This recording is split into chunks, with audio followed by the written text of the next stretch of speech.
Thank you, Mr. Speaker, and I beg to move the motion on the order paper.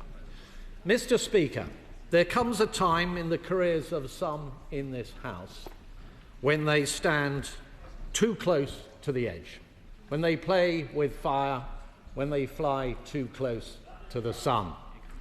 And to continue in that astronomical metaphor, we have a Chancellor who has truly thrown herself headlong into a colossal black hole entirely of her making. The Chancellor, Mr. Speaker, has trashed our economy. And she will blame anybody but herself. The OBR, the legacy, the Conservative Party, Donald Trump, Brexit, whatever it is, as long as it's not herself. And yet we on this side of the House know the clear truth. We know exactly what has happened to our economy. We know that we had a government that, when it was in opposition, said that there was no way they would be putting up taxes left, right and centre, and yet within a few short months they had done precisely that, layering up taxes on businesses, destroying growth, at the same time as talking down our economy, the fictitious £22 billion black hole, which ironically was debunked as not legitimised by the OBR at the behest of the party opposite themselves.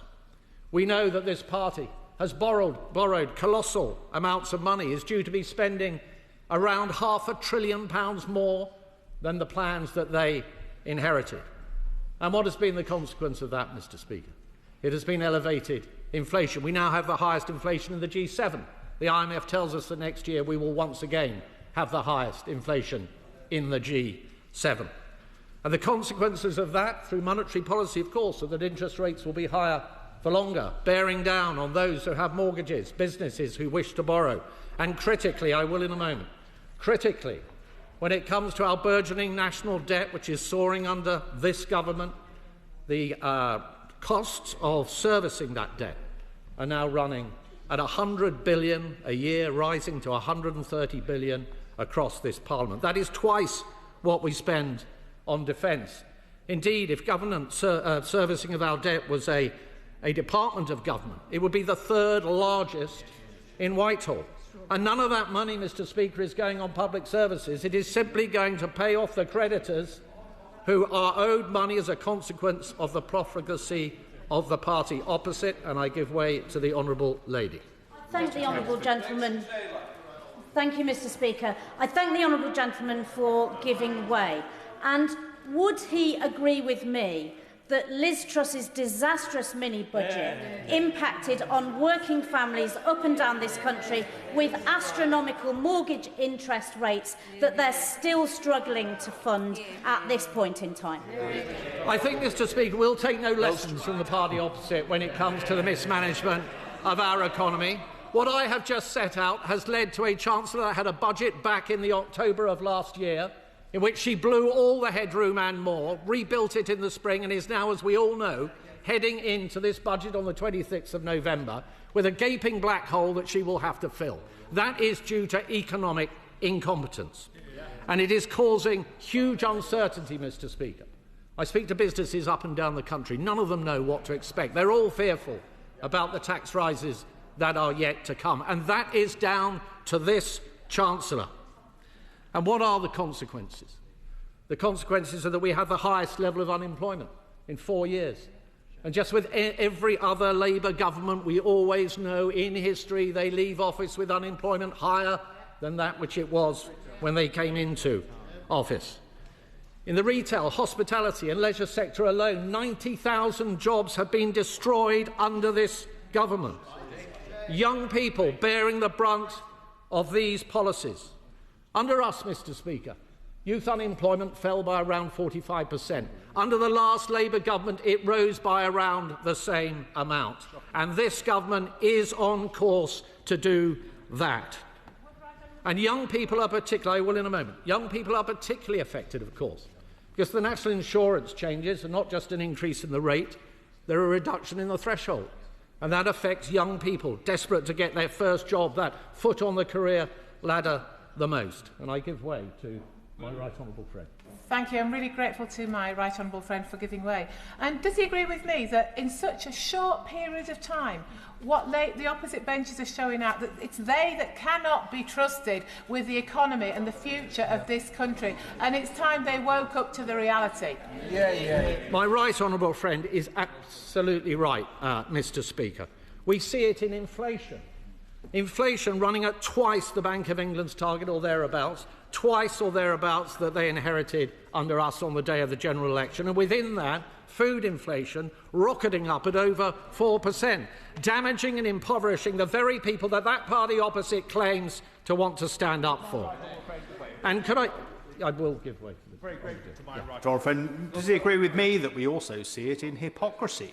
For example, cabinet ministers who say build, baby, build, whilst at the same time writing letters to the Mayor of London trying to block homes in their own constituency. Very good point.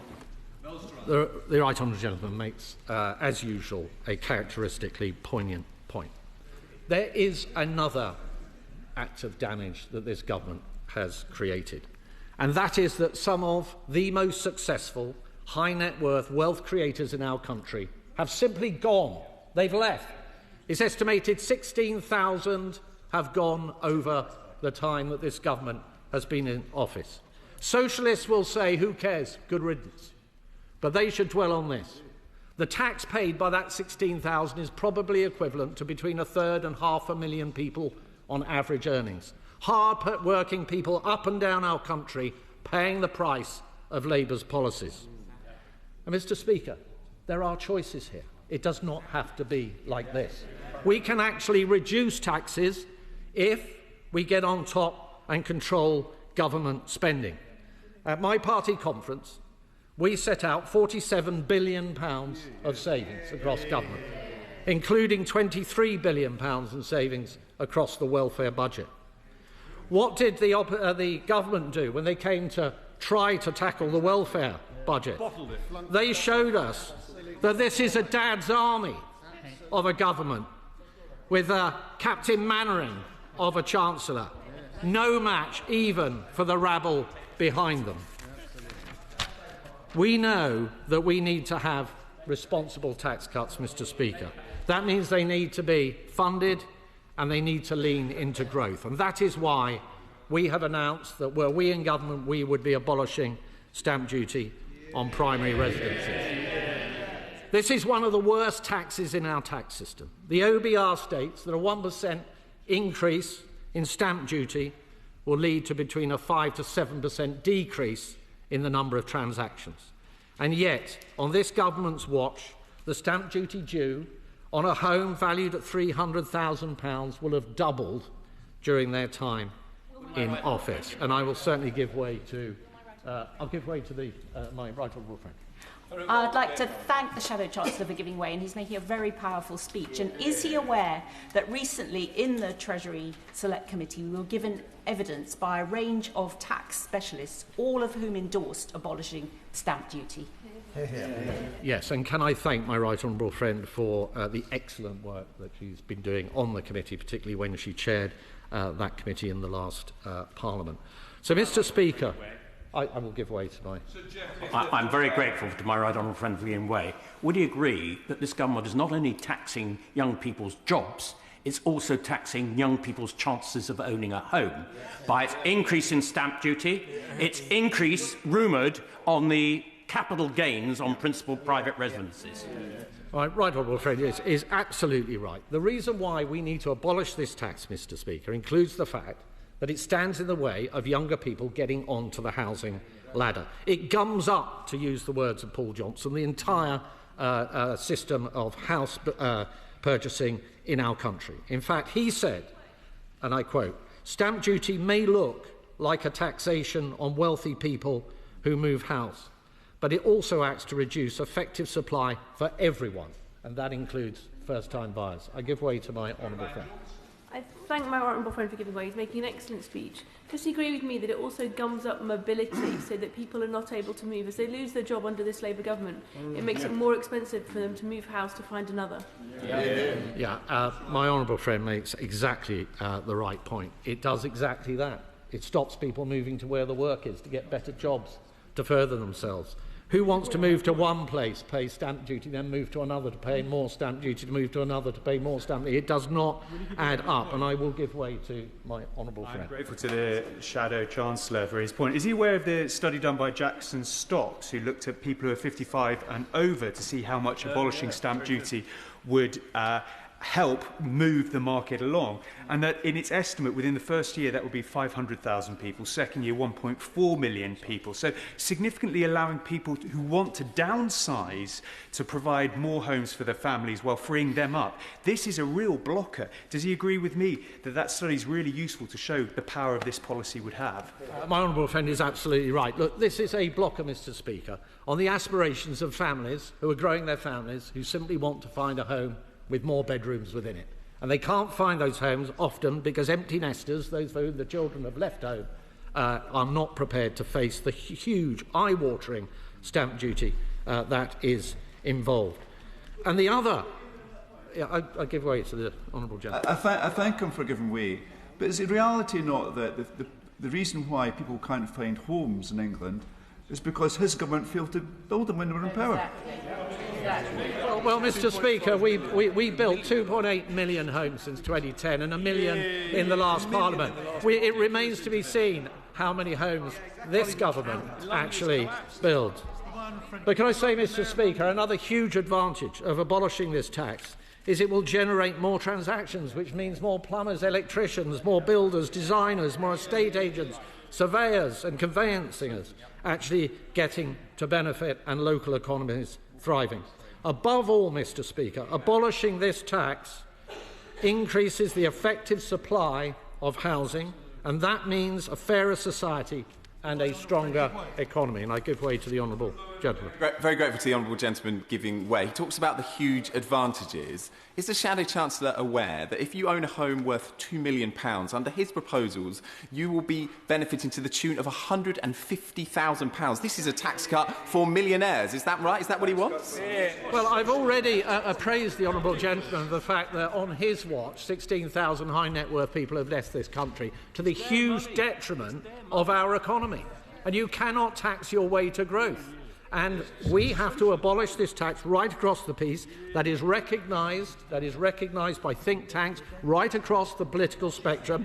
Indeed, the Institute, I will momentarily, the Institute of Economic Affairs says abolishing stamp duty is the single best reform that any government could make to Britain's tax system.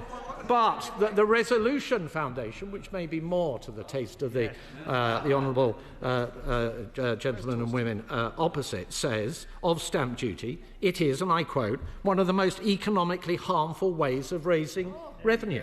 That's a simple fact, and I give way to my honourable friend. Thank you. I thank the Shadow Chancellor for giving way.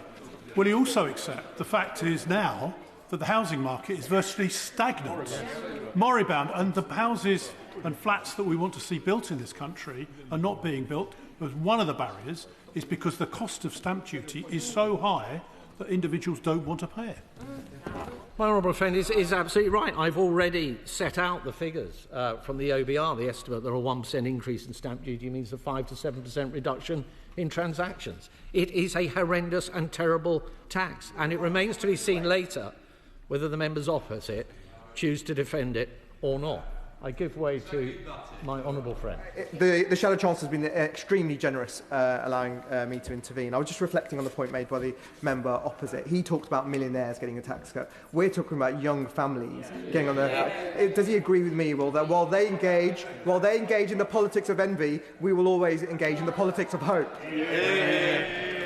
Yes, absolutely. My honourable friend is absolutely right. And as Paul Johnson, formerly of the IFS, says, and I quoted it earlier, it's important, and then in quotes, that this will reduce the effective supply. It also acts to reduce this tax, the effective supply, for everyone, right across every age, right across every income section of the income scale. So if only Parliament, though, and the secretary, the parliamentary secretary, who I see is not in his place, who's a former director of the Resolution Foundation, could show at least some backbone and at least agree with his former self and the quote that I read out from the Resolution Foundation. The facts are, Mr. Speaker, they're very clear, that the government should support this motion today if it believes in growth, if it believes in a fairer society, and if it believes in a stronger economy. So, Mr. Speaker, as we approach this budget, through a period of great uncertainty, the Chancellor faces a clear choice, a choice between still higher taxes or controlling spending and getting taxes down, between continued anaemic growth or getting the size of the government under control, between continued anaemic growth and getting it under control, between jobs destroyed or getting people off benefits and into work, between doing the right thing for our country or simply ducking the challenge. We on this side of the House know what must be done, even at this late stage, to save our economy. Perhaps even the Chancellor herself knows, deep in her heart, that we are right. Yet is it not the truth, Mr. Speaker, that faced with the serried ranks of obstinate delusion arrayed behind her, she is just too weak to act? No plan, no backbone, no wonder under this government we are staring into the abyss.